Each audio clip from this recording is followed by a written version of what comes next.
Okay, so no one in. Okay, wait for it to load.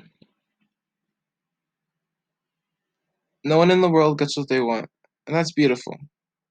That was said by Ernest Cline, the author of Ready Player One in 2012. I'm Augusto Garcia, and I'm going to be talking about my novel, Ready Player One, by Ernest Cline. We'll be talking about the author, Ernest Cline, about the book, Ready Player One, and we'll be analyzing the text in ways of form, format, genre, register, audience, purpose, characters, perspective, point of view, plot, and characterization. And at the end, we're going to see why you, as the listener, should read it. About the author. Ernest Cline was born March 29th, 1972 in Ashland, Ohio. He is not yet deceased and is working on the sequel for the movie for the Ready Player One movie. He's made four novels in his career. He's made Ready Player One, Armada, Press Start to Play, and The Importance of Being Earnest. He's made Ready Player One, the movie, a hit blockbuster made with Steven Spielberg, Atari Game Over. He co-wrote Fanboys and was a executive producer in a very old movie called Raiders, the greatest fan film ever made. Ready Player One. Ready Player One was written in June of 2010, but was not published till about August 16, 2011, and 7 years later, on March 11th, it was adapted into a movie directed by Steven Spielberg. Now on to the text analysis. This is a movie cover, by the way, just to give you a visual. So it is a completely written book, and because there's aside from the cover, there are no illustrations in the entire novel. It's a novel because it's a long printed story about imaginary characters and events. None of those characters are real, and it's a story set in 2045, which a year that hasn't happened yet, so we know it's not a real event. Its genre is science fiction because it taps on new technologies to the point where you can enter a virtual reality world that's like a whole different universe, and that's not something we have available today. That's why it's based on science, but it's also fiction. It's registers and formal because it is in Wade's point of view, Wade being the main character, and the actual novel uses many, many contractions because it's the way that Wade talks. The audience was is a mass media type of audience because this novel has been translated from about the day of release in over 20 different languages. You can see here, this is the Japanese cover of Ready Player One. And the audience, as in like demographic, the demographic is for late teens and young adults because I wouldn't say it's for early teens because there are many pop culture references from, let's say, the 1980s, 1990s, 2000s that many early teens won't understand, and they may find the book boring because of that. But I feel like late teens would still be able to interpret lots of what they hear from the book, and but still be able to appreciate all of the new technology, all of the references from different movies, series, and comics and superheroes that they know and love. Especially the young adults who would have been teenagers around the time that those pop culture references would have been, modern. Its purpose was definitely to entertain everyone who's reading, and a book that wouldn't be relatable with pop culture references that many people would understand. As you can see, there are many different game characters and even very old but famous movie skeleton warriors. We have the main character, which is Wade Owen Watts, other known as Parzival. He is the main protagonist and whose point of view it is in the whole story. We have a Termus, who ends up becoming Wade's girlfriend and is another person who is trying to hunt for the Easter egg. We have the main antagonist, which is Sorrento. He is the main villain who's trying to stop Wade and collect the prize for himself so he can take over the game.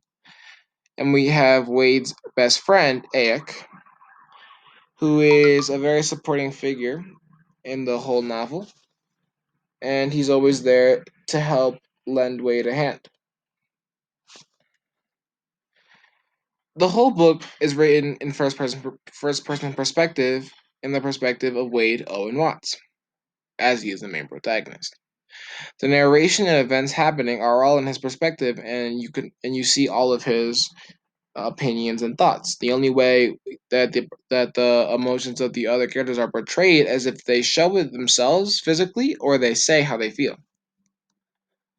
Here's an example of two quotes. As I descended the staircase, I saw a few other dozen gunters milling around with avatars that varied wildly in appearance. I'm said on page 38. And I knew if I didn't get my way under control, I'd probably die of sloth before I found the egg. As you can see, both these quotes have an excessive use of the word I, my, I would, I. You see the contraction there? That is because it's written all in Wayne's perspective, as if he's talking to himself. Now we're going to talk about Wade's character. As you can see, I'm going to be explaining a few quotes and how Wade's character is. The first quote: I'm not the best looking guy. In the Oasis, I don't have to worry about being shy or hiding myself. This quote just shows that Wade goes into the Oasis because he doesn't like who he is. He's really shy among other people, and he only really opens up around his stepmom and his stepdad. I love old video games and pop culture. And this one we can just see Wade is kind of a geek and just love vintage video games, vintage movies, vintage comics, TV shows. And the bottom one, it says it's our game, a thing that we love, and I want to help save it. What it's trying to say here is that Wade is a compassionate and helpful guy who isn't selfish and doesn't want to take the game for himself. He wants the game to be for everybody. Now, some indirect characterization that I'm going to be explaining. Wade went out of his way to help us. Now he needs us to help him. This line is actually said by Hermes in the novel. This is a quote. This is one of her quotes, and she's trying to say that Wade is just really compassionate and would do anything to help his friends. And he's even risking his life, risking all of his progress just to help out his friends. Movies like these always fascinated me. Even early on, before crazy special effects, they told such amazing story. This quote is showing how Wade is 100% just in love with the old fashioned movie look. That's why he just loves the Oasis, because there's so many references, there's so many different examples and representation of the 1980s, 1990s, the 2000s in forms of game characters or computers. And the last question would really piss me off if I hadn't been so scared. It shows that even though Wade portrays that at least in the beginning and middle of the book portrays that he's a really brave guy, in the inside, until he opens up with the Termisanaic, he's just a scared teenage boy who's just trying to save a game that he loves. You know. Before we get to why should you read it, I'm gonna get into the plot a little bit. So the book is about a boy named Wade, who's a teenager who lives in the year 2045. And basically, in the beginning of the book, he explains on how the Oasis is a virtual reality world created by a really smart scientist. Okay, but the scientist actually ends up dying, and he tells the whole world that he will be leaving his fortune in the game in the form of an Easter egg. And if they find the Easter egg, they will inherit the game and inherit $250 million. No, $250 billion, which is about $25 billion. Around the middle of the book, it's about Wade, Ayek, and Attorneys kind of competing to find all of the clues to getting the egg, while Sorrento and his company IOI is trying to stop them and take the egg and get the money and inherit the game himself.